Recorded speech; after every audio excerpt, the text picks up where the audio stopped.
Peace, everyone. Peace, peace. Part two of Dope Dads Need Dope Dads. Listen, Jean, you came in your personal page. Come out and go into your business page, sir. Hey, everyone. Hey, Stacy. Thank you for coming for part two of Dope Dads Need Dope Dads edition remix of the Dope Moms Need Dope Moms.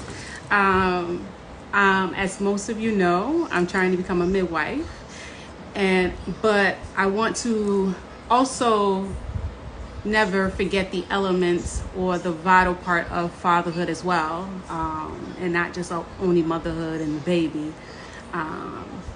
Which society tends to only focus on. So I did this in the end of the month to kind of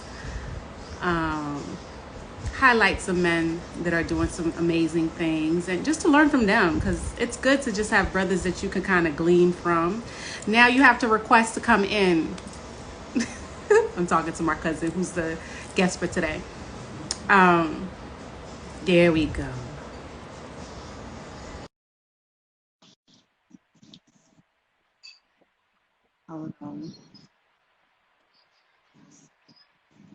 We're waiting for the connection. Oh, connected. There we go. Was that hard? Not too bad. No, it wasn't too bad at all. It wasn't hard at all. Trust me, I'm more analog than anything. Cause I'm like, oh, I have to learn this. Okay. So Right there. how you doing, cuz? I'm doing good. How are you? Good. It's been a while. It has. It has been a little bit. Yeah. I don't know when is the next time I'm coming to Miami, but we have to make it happen again. I might be due for a trip up north. Really? Let me know. I shall. All right, so let's get started. So, name, age, status, how many children, occupation. All right. I know it sounds like okay, Okay. Cupid, right? Okay. Yeah, just a little bit. Just a little bit. All right. Well, I'm Gene Verneus. I'm a marriage and family therapist, licensed in the state of Florida. Um, Married about 14 years. I'm the father of a 13-year-old son. Wow. Uh, I've been in the field about 20 years. And I've done a number of different things. I've worked as provide direct counseling services. Um, I've done some consultation. I've done parenting classes. Um, so yeah, a wide Of breadth of experience. experience. Yes. Okay. So, how were you introduced to fatherhood? Me personally, or as a concept? Whatever comes to mind when I ask you that question. How were you introduced to fatherhood? Okay. It's a little weird. Well, I'll start with me personally, then I'll go backwards a little bit. Mm-hmm. At the age of 26, my grandmother, who had raised me and most of my siblings, passed away, and my two younger siblings at the time were living with her. And a month out of college, I found myself having to take care of two young children, one 8, one 10. Wow. Um, so I was kind of like thrust into this role that I absolutely was not prepared for, was not anticipating in any shape, form, or fashion. In the midst of dealing, with my personal grief over the loss of my grandmother, um, who was like just a rock for my family and a rock for me and personally. Mm-hmm. Oh, and I did everything wrong imaginable, trying to play this parental role to these kids. All three of us were kind of grieving, and just trying to make this relationship work, try to be just a tad bit more than big brother. Mm-hmm. Um, and kind of just fighting our way through that whole process. Right. As I mentioned, I was raised by my grandparents. I didn't grow up with my dad. My parents divorced when I was a toddler, so I spent my grandfather pretty much played the role of a father figure in my life. Um, Traditional Haitian dad, uh, um, hands up for the most part, except for when, in terms of when discipline was required. Right. Sort of. I had an uncle who was kind of a father figure as well. He was a little more down to earth, a little more relatable. Kind of nurtured, my interests in, arts, comic books, movies, dance, hip hop. Um, but my grandfather was pretty much that consistent figure throughout my life up until his death. So yeah, that would probably sum up How you was introduced to it. Yeah. Okay. So I guess you answered your next question, which was, did your father father you? No, like I said, I don't have a lot of memories from when I was young. I kind of reconnected with him as an adult. We're cool now. Thankfully, there didn't feel like there was that much of a lack because, like I said, my grandparents were there for me throughout my childhood. They were, consistent throughout. They were present, So,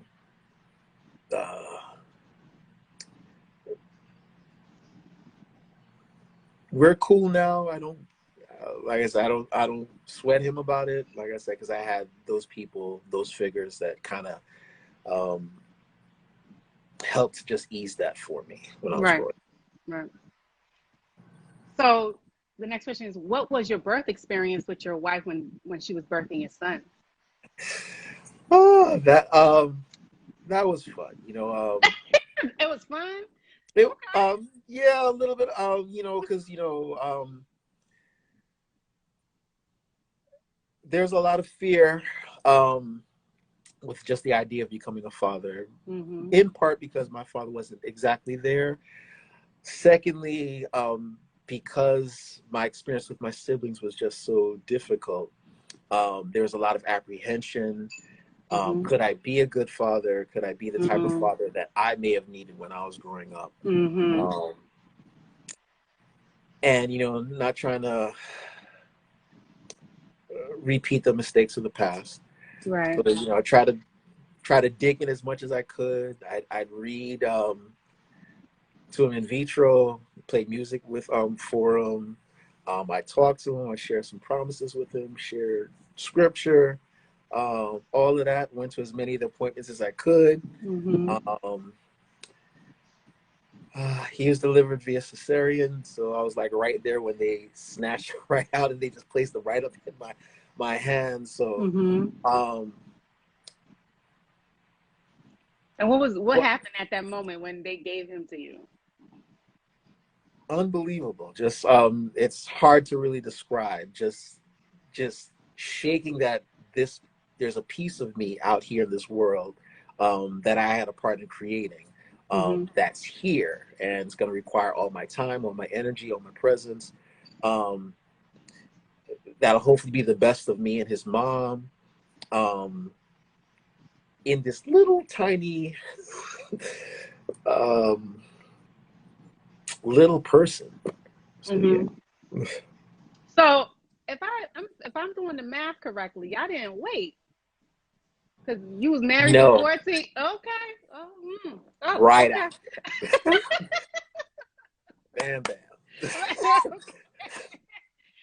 Okay. And had that had any difficulty or any friction in terms of when y'all entered into marriage? I don't know how long where your courtship was, but in entering into the marriage, not having that gap to really kind of really know each other in the space of marriage. Um, Not really. Not really? I was a little older I might not look it, but I'm 46.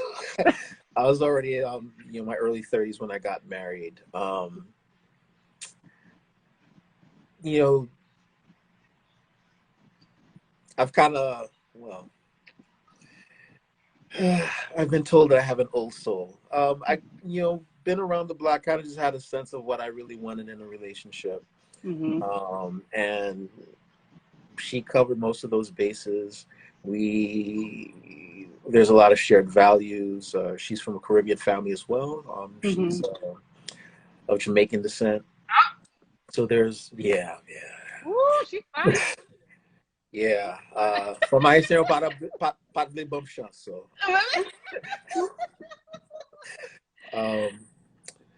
But nah, we connected and we just had like a good sense of what we wanted and kind of just went from there. And my son, I mean, he's our world. He's literally our world. Just trying to pour everything I can into him, pour the best, like I said, pour the best of myself, she pouring the best of herself.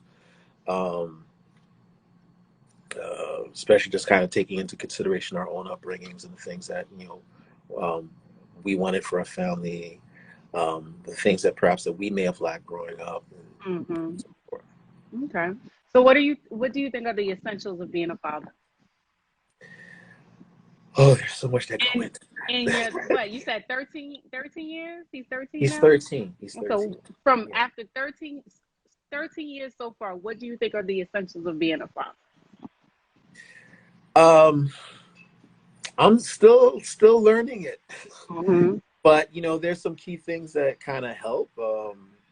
Obviously providing financially, providing emotionally, being present, making sure that you're involved in a meaningful way, devoting time, concrete time, consistency, not in terms of your presence, in terms of your values, in terms of discipline,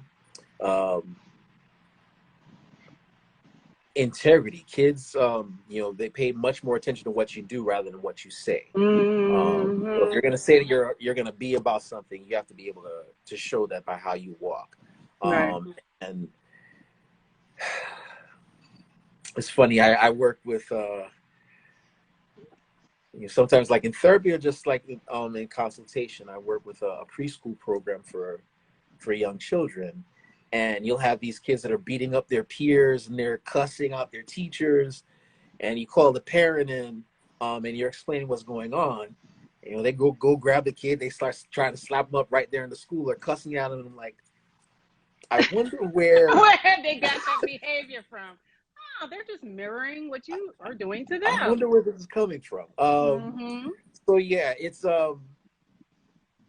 you just want to be consistent, especially as they get older, because they're going to be able to kind of see through certain facades, see if you're genuine about the things that you claim, you believe or claim that are important to you.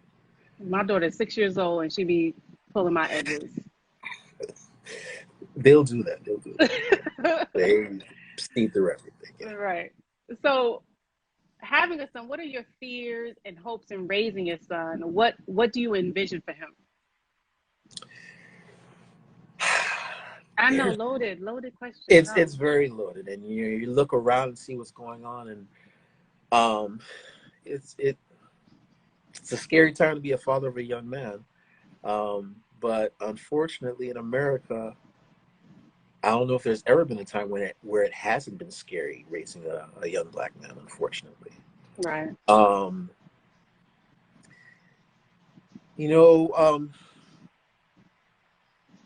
Part of my job as a dad is to try to shield him, try to cover him, try to give him as much information as possible to make, healthy decisions, to be careful when he goes out there. Because unfortunately, when he's out there, it's sad. He's just the sweetest kid, super thoughtful. He I don't know. I often joke he's like what I would have been as a child if I didn't have certain things beat out of me. Right, right. Because he's just like, um, just in many ways, he's just he's much more open than I am than I was at that age. It's much more connecting. Um, we've tried to protect him as much as possible because we want him to be free. We want him to be able to kind of enjoy his childhood. Mm-hmm. And it's sad, you have to constantly be having these conversations about I'm sorry. what it takes. I It's just okay. want to ask, is it okay if I watch a little bit of toys? Okay. Thanks, Mommy. Mm-hmm. Hey, what's up, Cuzzo? She's out. She can't hear you because I have babies. Oh, okay. Yeah. But But yeah, I want him to be able to kind of feel free to be himself, to be true to himself, to be a man of integrity, to be a man of honor, to be responsible. In Haitian culture, we have place a high value on the laku. Everybody that's a part of that laku is part of the family. And we look out for everybody that lives there, whether they're a direct blood relative. And kind of being able to kind of hold on to those type of principles. And so you have established that in your community? I try. I try. For a long period, well, much of my young adulthood, I was a youth director at my local church. I did that on and off for about 15 years. So yeah, I became a part of those kids' lives. Got to know their families. I go see them at school. Go see them when they're having rough times with their relatives, when their parents are getting down to their cases. They're local kids from the community. A lot of them Haitian families. Having those conflicts about them trying to live in this society and the expectations there, and then parents that are kind of holding steadfast to their own culture and principles, and how we do. There's an expectation of Asian parents are often very authoritarian, so when kids start cutting up, you want to start pulling out stuff, but we can't really do that here. And so a lot of times parents will find themselves not knowing how to approach or deal with their kids, and try to go in and intervene and give them a different perspective, even though they're like, absolutely, you're not even a good one. I could have had you. You ain't telling me nothing. I'm like, oh God. Anyway, so how can Black men benefit from therapy? Where do I start? Start with yourself. I mean,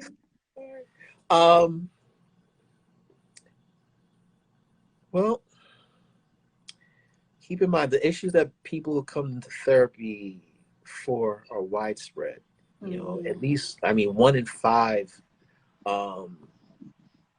people experience some type of mental health challenge or concern within a given year. So that's for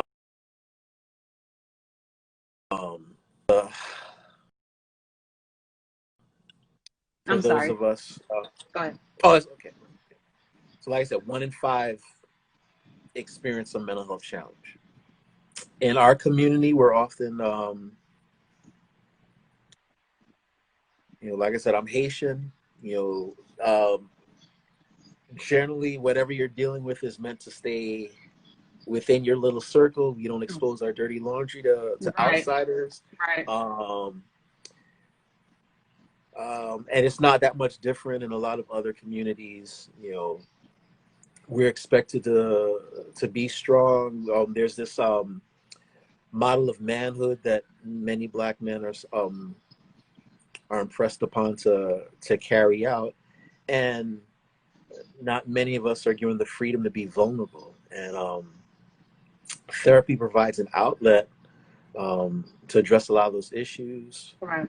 Hopefully with somebody that understands your situation. So many of us are walking around with so much intergenerational trauma, historical Mm-hmm. trauma, personal trauma. Um, that we've never had like the freedom or an outlet to kind of address, work through, or confront. And that's on top of the myriad of concerns that Black men face. You know, being judged regardless of, it doesn't matter whether you're up in a suit and tie, whether you're out with, you know, baggy jeans or your underwear out. It doesn't matter. It doesn't Mm-hmm. matter your status. Doesn't matter how much money you have. Um, you know, we're often looked at as a threat. You have young Black men, regardless of their age, are looked at as adults or judged as adults. Um, I mean, you look at something as simple as like, you have like little kindergartners. You know, there's the rate of kids that get like suspended, you know, just for little Black boys. Mm-hmm. The judgment is so much more harsher on them. So you're getting it from even that age, you know, from preschool age throughout, you know, the lifespan. And we all have a breaking point. You know, we all have everyone kind of needs that type of space, um, to be able to kind of confront these issues. Right, right. And that's not even getting into, you know, the anxiety, the depression, the mood issues, Mm-hmm. abuse issues, family concerns that have an impact on Black men and women, um, and folks in general. So yeah, yeah, having that outlet, having someone who can kind of understand where you're coming from, uh, finding skills, techniques to be able to kind of address, resolve, reduce the strain of some of these issues. Mm-hmm. Um, you know, finding workable solutions, being able to kind of better make decisions, um, address a lot of the anger, a lot of the pain, a lot of the sadness, that, you know, a lot of us are dealing with. Mm-hmm. That oftentimes may come out, um, I don't know, just come out a certain way because that sometimes that's the only way for us to express it. Mm-hmm. Mm-hmm. Okay. Whether it's, yeah, yeah. Long story short, yeah. It's okay. I mean, so what are the different forms of therapy?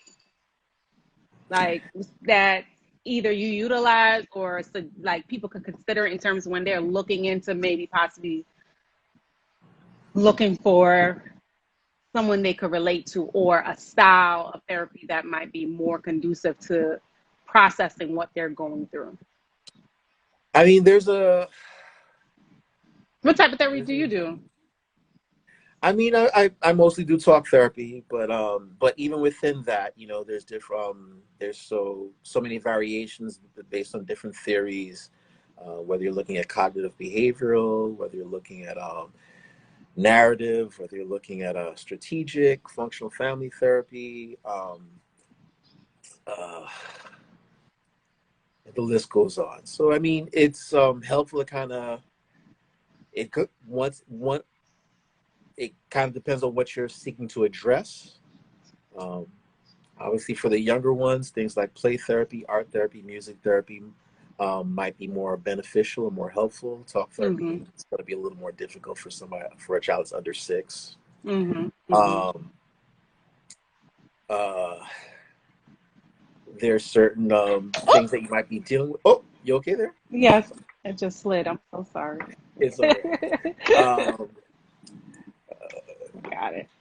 Group All right. therapy might be more beneficial when you're dealing with things like substance abuse or domestic violence, where you Okay. have uh, the members of the group who might challenge you as, in addition to the person that's facilitating the services. And then, you know, Mm-hmm. obviously, if you're coupled, uh, couples therapy would be beneficial. So it just kind of just depends what exactly you're seeking to address. Um, uh, Age range, what the specific needs are. Um, Mm-hmm. most therapists kind of will seek to indicate what their niches are so that we can better serve the people that are seeking out our services, just to better address the specific needs. Okay. And so I guess for me, I'm a single person, and our single viewers or people who are in relationship, because I know for me as a single woman, once I say, well, if you want to talk to me, we're gonna do premarital counseling or something, and they be like, oh, peace out. I'm good. I don't need to do all that. So, from your perspective, like, what are the benefits of premarital counseling or couples counseling before marriage? Oh my goodness. Did you do it? I did. I did. Okay. Mm-hmm. Think about it. Marriage is like one of the top three decisions a person is probably going to make. You're looking at we if you're buying a house, which is also probably in the top 10, folks will check their credit. They'll look at what's available in the market, how much money they have available that they could put toward the house, how much they have to put down, the type of area that they want to live in, what are the schools like in the specific area, what their taxes might look like. And this is for something that's an inanimate place that you're going to choose to live in. We're talking about someone that might be potentially your life partner. That's a huge decision. And you want to make sure that you look at it with the type of gravitas that it deserves or that it merits. There are a number of things, hang-ups that, sabotage what could potentially be great and successful marriages. And a lot of the times it just takes some small communication, some clarification in the beginning to prevent a lot of pain down the road. It's a small investment to make sure you guys are on the same page in terms of personal values. Exactly. There's enough similarities or commonalities there to build a foundation for a relationship. There's some understanding about how you guys resolve conflicts or differences. An opportunity to look at money management issues, which is also in the top 5 of things that break up marriages. What are their thoughts on family? What are their thoughts on childbearing? What are their thoughts on the distribution of family roles or chores or duties within the home? These are big issues, and some of things that we are aware of consciously and can kind of verbalize quite clearly, and a lot of them are things that many of us kind of overlook. Right. Or don't pay attention to because this person's pretty or this person has a lot of money or they make me feel good, but we're not looking at all these other factors that play into what makes a relationship successful. So premarital therapy gives you that opportunity to kind of look at those specific areas, those things that could be hangups, those things that could be obstacles. And also forge some better clarity about what it is you guys both truly want and expect out of your relationship, out of your marriage. The direction that you guys want to take, what type of future you want to build for yourself. And those aren't small things. So if we can take, 5-6 months to kind of prep to buy a home, we can take a couple months to purchase a car. We can take however long trying to pick out a school to go to, like whether we're looking at college or something. Man, the least we can do, invest a little time. And invest even if that means, I was going to say, and invest even if it means walking away from each other before going down. The other thing you keep in mind is, the things that tether people once you do get married or once you do get attached with a person, whether you have children together, whether you're living together, those things cost a lot. Those things take a lot. If you have children with this person, you're attached to them in a sense, in some capacity for the rest of that child's life. Right.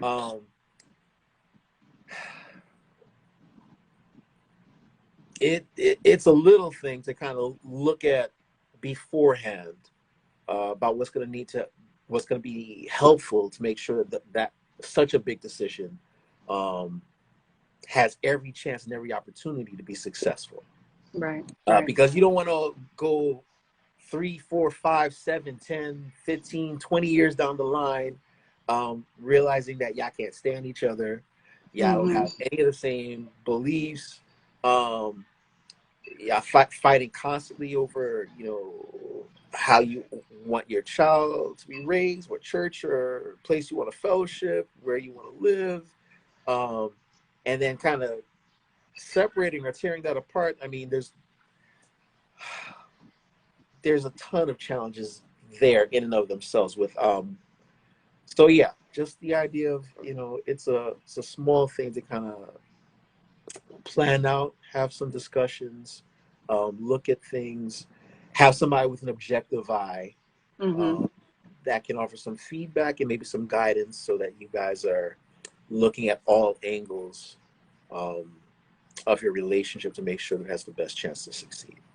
Okay. So I'm gonna ask the juicy question. Is sex mandatory before marriage? Why or why not? Mandatory, no. I might have my church people listening here, so I gotta be careful.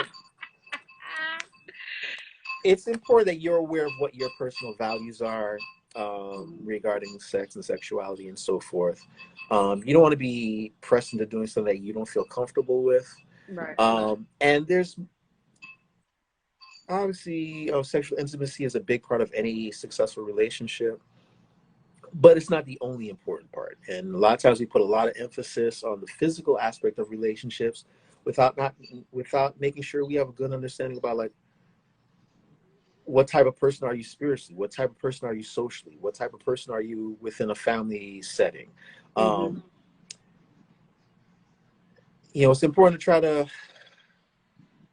get to know people, not just in romantic scenarios, but, how they interact with children.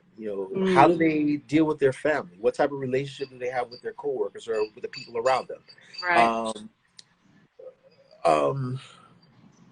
Because all of those gives an idea about what a person may be like in a relationship. How does that person handle conflict? Are they somebody that fights fairly? Are they somebody that goes under, tries to gut check you or go under the belt if they're upset with you? I mean, those things are important. So, mandatory, no. Important, yes, but that's not the only thing that's important when you're evaluating a relationship. Okay, so how did you find your wife? How did y'all meet, and what are the qualities that stood out for you from her? I met her through a buddy of mine that attends my church, the cousin of one of my friends from church. He kind of introduced us. It's amazing that I pretty much stumbled through our first conversation. I'm a very introverted person on a personal level. Oh yeah, just the humming and hawing throughout the first conversation. I wasn't sure if she'd ever even call me back, but she did, and things kind of took off from there. Dated for about a year, but like I said, we were both a little older, so we both had a better sense of what we kind of wanted in a relationship. There's a lot of like I said, similarities in terms of values. She can cook like nobody's business. Listen, she's Jamaican. Some oxtail. I need to get invited for some oxtail. The funny thing is, she barely cooks the Jamaican stuff, but at least not for me. But yeah, not that she can't, but yeah, we just vibed really well. Was able to kind of develop a relationship. Got to meet her family. Got to meet mine. And It led to marriage. yeah. Okay. Okay. So, what is the vision that you have for your family? What do you like envision? How do you define legacy for your family? Well, I think it's kind of like rooted in just knowing who you are. Um, you know, my grandparents, God rest their souls, they family was super, super important to them. Um, uh, they impressed that upon me. Mm-hmm. Uh, they certainly were not perfect. They had, they were a very feisty couple, but um, um, family was a huge, huge priority for them, and kind of um, my grandfather, growing up, he's kind of like I said, like a traditional Haitian dad. A lot of times could be very distant. If you're cool with him, would be like a huge humorous guy, just fun loving and so forth. But as a parent, he's often distant. But there's those times that he'd break through and show a little bit more of himself, and you'd see that when you talk about his family. Mm-hmm. Um, I remember I lived in Haiti briefly during my adolescence. I spent about 6 years uh, mid school and during middle school and high school in Haiti, and I remember what it felt like to visit his hometown of Cap Haitian, Mm-hmm. and what it was like to meet some of his siblings, their children, the extended family, visiting the Citadel, um, and that gave me just like such a hunger to kind of understand and know my family a little bit better.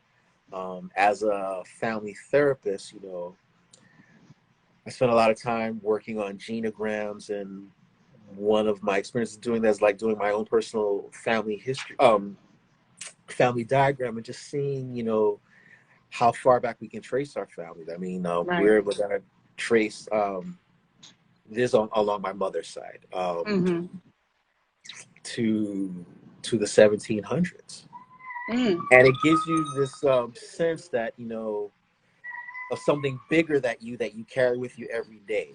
Mm-hmm. Um, I live to honor their memory. I live to honor my ancestors, and I want my son to be able to kind of live to grow up to be a man that, um, first and foremost, stands up for himself, but also recognizes that he also is part of something bigger, um,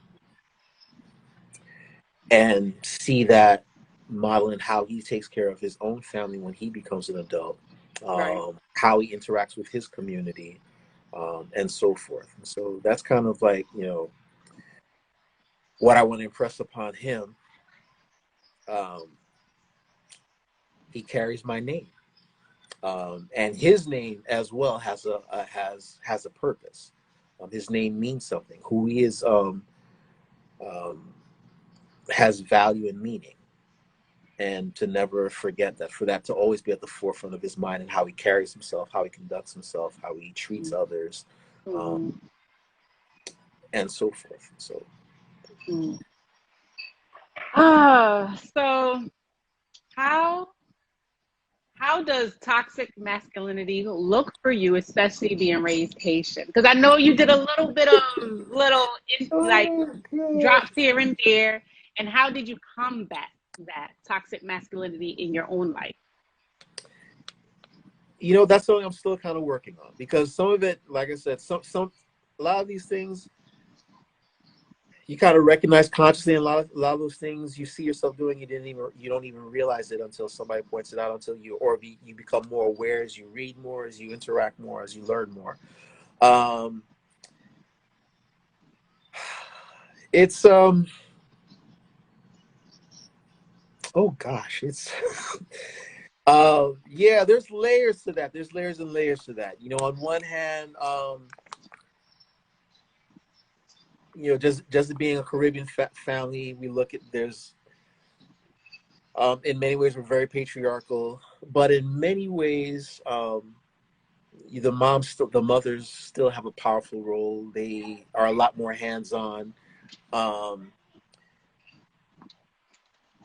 uh, Kitchen. you know, You know where. Go put it. They always want to disturb you when you. No, not in the pretend kitchen, in the actual kitchen, oh please. yeah, vying for that attention. You're like, mom, you're supposed to be paying attention to me, Right. Mm-hmm. and so forth. Um, but yeah, I mean, it's a constant process. You're trying to better yourself as a man, trying to um, look at what was helpful, what was meaningful, what was positive about, what I learned from uh, my grandfather, my uncle, my dad, um, and what I want to impress upon my kid. Um, people often joke about like how Haitian fathers will like have like 2, 3 sets of different things, and um, try to shake that mindset, because you even see a little bit of that. My I don't want to judge the, but just trying to break through some of those, just in terms of like what parenting looks like. Mm-hmm. Um, um, Even though my grandfather was there, a consistent figure, he wasn't somebody that necessarily tended to say my emotional needs. He was not necessarily somebody that was going to be patting me on the back or dabbing me up when I did something right. The expectation is you better do right, because you're not going to embarrass me out here. Mm-hmm. And so, trying to be a little bit more in tune with recognizing that my he's a person that that needs validation, that Right. needs to be able to have a better connection, to need to not only see that he's loved by what's being provided for him, but to hear it, to express it, um, and so forth. We're often expected to be seen and not heard, Yes. and I don't want that for my kid. I want him to be able to kind of speak up for himself. I want him to be able to Right. stand on his two front feet, and be able to be, not to be disrespectful, but be assertive about the things that are important to him, the things that he values, not to be afraid of um, the idea, if I speak out, if I say something, I'm being disrespectful. No. And Right. so, Right. um, so yeah, just those small things. And once again, just like as you learn just how my grandparents, now that's one thing, they constantly, I'm sorry. Go in the room, they'd please. wait. Sorry. No, because I can still hear you. 5, 4. Thank you. Because we try to Um, be different from our Haitian parents. Absolutely. Imagine what that would look like. Right. She Stop got so it. tiki so again. Right. Right. They bring up stuff from like 15 years ago for one Right. little thing that you did. Right. Right. So yeah, trying to sway a little bit away from that, and Mm-hmm. I kind of learned, especially like with my brother and sister when I was parenting them. I can remember as a 7-year-old looking at how my grandparents would fuss and stuff, and swearing there was no way I'm ever going to allow myself to be like that. Right. And then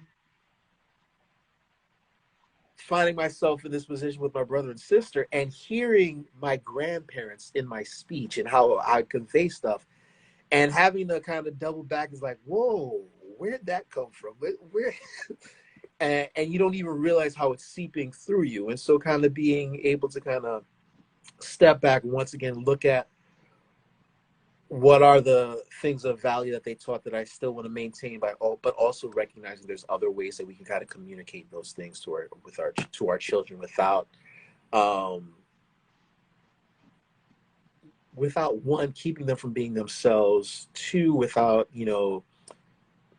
harming their self-esteem, Right. three, without demeaning them and just because I know for me, I want him to kind of be able to own his feelings, own his emotions, because that's how we're going to be able to kind of regulate those in an effective manner. That's how we're going to be able Right. to kind of deal with different conflicts or stressors within life. That's how we're going to keep healthy. That's how we're going to keep from getting, high blood pressure or strokes, because um, we're holding so much stuff in.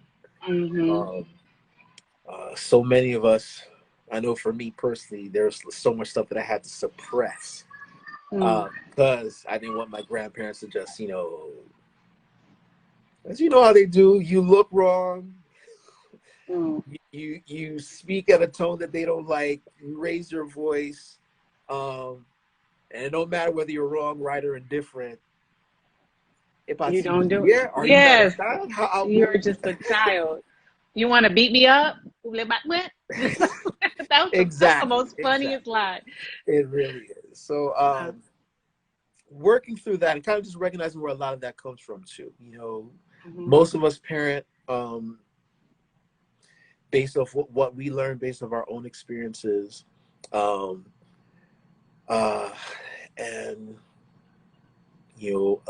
I know both my grandparents had very, very, very rough upbringings themselves. My grandfather left home at the age of 14. He left Cap, moved down to Port-au-Prince, had to put himself in school. My grandmother wasn't recognized by her father up until she was an adult. Those Wow. things have, a lot of Huge impact. impact. Yeah. A lot of impact. And so her caring for attending to her family, I see where that was born from, because there was such a need for her to make sure that they were covered in a way that she wasn't when she was growing up. Right. So, Okay. All right. So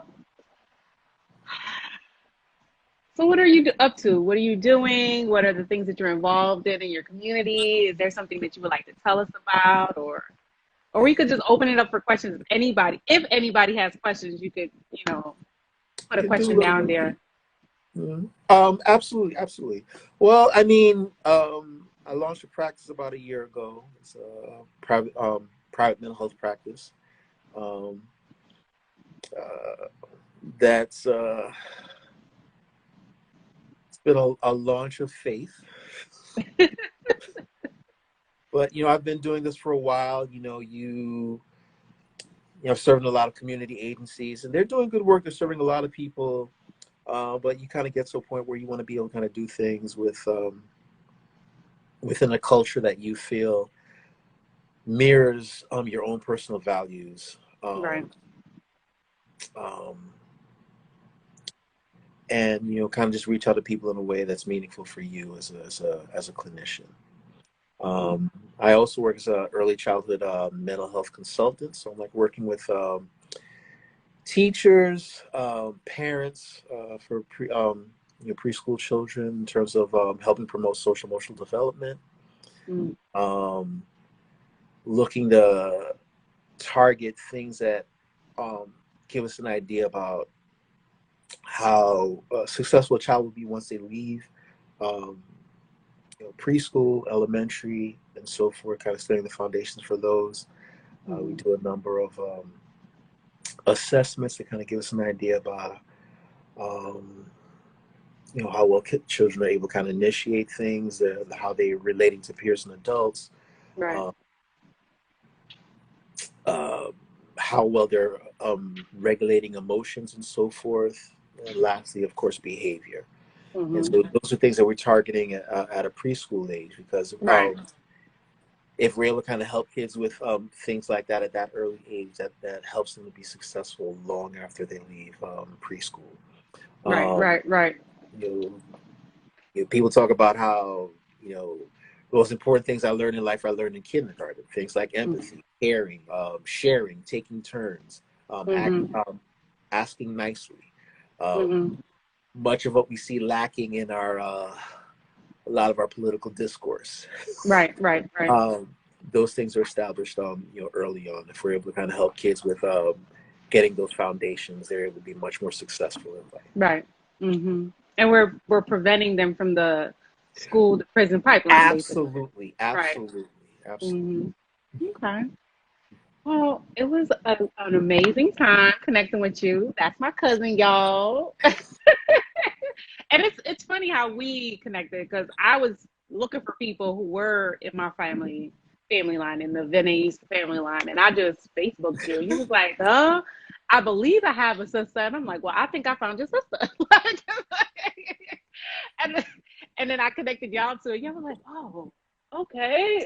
And then we actually met here in Brooklyn, so that's been nice that we've been staying connected. But our goal is to stay more connected and stuff. But yeah, definitely let me know when you're coming to Brooklyn, or I'll let you know when I'm coming back to Miami. Will do. And stuff. But thank you so much for taking the time. My pleasure. And it wasn't that bad, wasn't it? Not at all. Okay, you just relax. I know it's a heavy question, but relax. I would have been nervous too anyway. So I can't talk. So all good. But thank you for being part of the Dope Dads Edition, part 2. And yeah, all right. And I'll definitely give you a copy of this so you can upload it to your page as well. And definitely follow him. Tell them your Instagram, even though they can see it, but just let them know. Sure. So you can reach me at Connection Point Therapy LLC. You can also find me on Facebook, Connection Point Therapy. Okay. All right, then. Continue to do great things, and we'll talk soon. Bye, everyone. Good seeing you. All right. Same here. Peace.